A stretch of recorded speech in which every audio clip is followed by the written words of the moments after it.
Live from the Cushman & Wakefield booth for ICSC Recon 2019.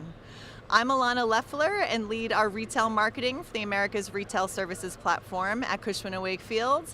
And with us this morning is Dan Stanek, Executive Vice President of WD Partners. Hi, Dan. Hi, how are you? I'm good. How's the conference going today? It's fantastic. It's been a great morning and it was a great day yesterday. Yes, and you presented at the Health and Wellness Pavilion yesterday, right? I sure did. It was a packed house and I think a really good venue for us. Yeah, I heard that there was a lot of people there, that they're going to have to expand it next year, and you delivered a great presentation on healthcare. Yeah, thank you very much. I thought it went well. It was a tough act to follow because we had the cannabis people right in front of us. So, but nobody was sleeping and nobody was really hungry, so it was good.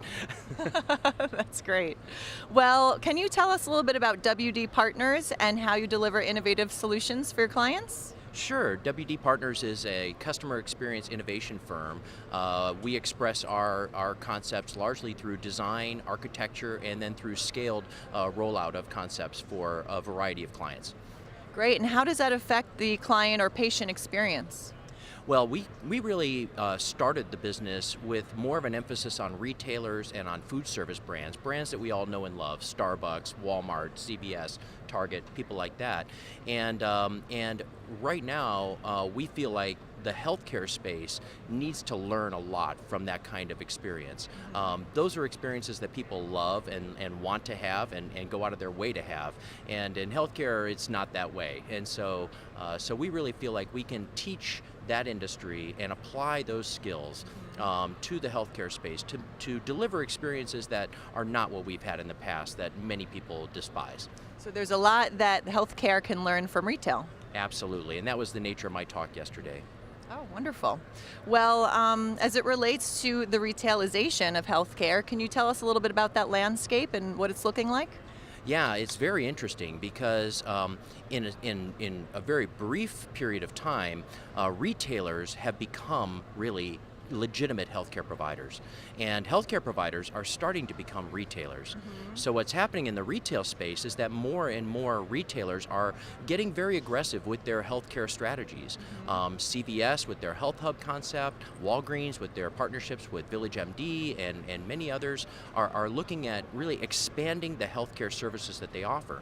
Meanwhile, healthcare systems are moving away from a hospital-centric model and moving to a distributed settings model. That means smaller facilities closer to consumers that are really like stores, and that provides a lot of opportunity.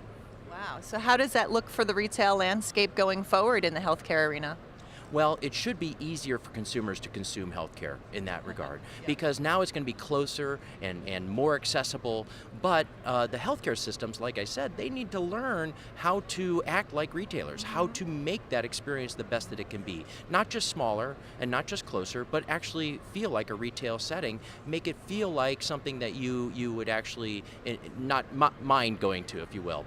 When we think about it, we don't even think of eye care retailers as being healthcare anymore. But it is. They're treating a portion of your body, they're providing solutions to it, you have a medical professional that's doing it, but it's enjoyable. It's not a bad experience. And why can't the remaining parts of healthcare be like that?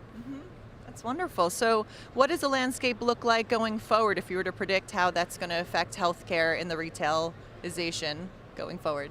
I think we're going to see, like that example of eye care, I think we're going to see a blurring of medical practice involved with consumer retail types of settings. Many of the things in dermatology are moving toward, some of it is spa, some of it is medical. You almost can't tell the difference. I think that dental is moving in a situation where it's partially medical, partially aesthetic. I think that there's this blending of services that you might want and services that you need, and that really presents an opportunity for us to create entirely new models that don't exist today. We don't have to think about just what exists today in urgent care or in an emergency department or something like that. It can be a new and different model. That's really exciting, and it reminds me of retail in general and how it's going through this experiential shift. It's kind of the same thing, but just in the healthcare sector. That's exactly right, and there's a lot of interest in wellness and a lot of interest in health. This new generation of millennials and Gen Z coming up are not going to tolerate the experiences we've had in the past. So they're pushing the boundaries, but they also spend an enormous amount of their disposable income on health and wellness services and products. So they're very involved with their health, and I think that we should take that passion and take that interest and create models that will not only satisfy them, but make them excited. Well, you just opened my eyes to completely different structure and strategy that these healthcare providers are doing and offering to a very targeted audience that's up and coming.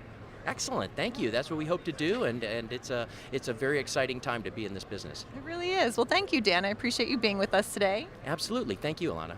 And thank you all for tuning in. Check Back Live will be coming to you from the ICSC Recon floor as we bring you what's next in retail.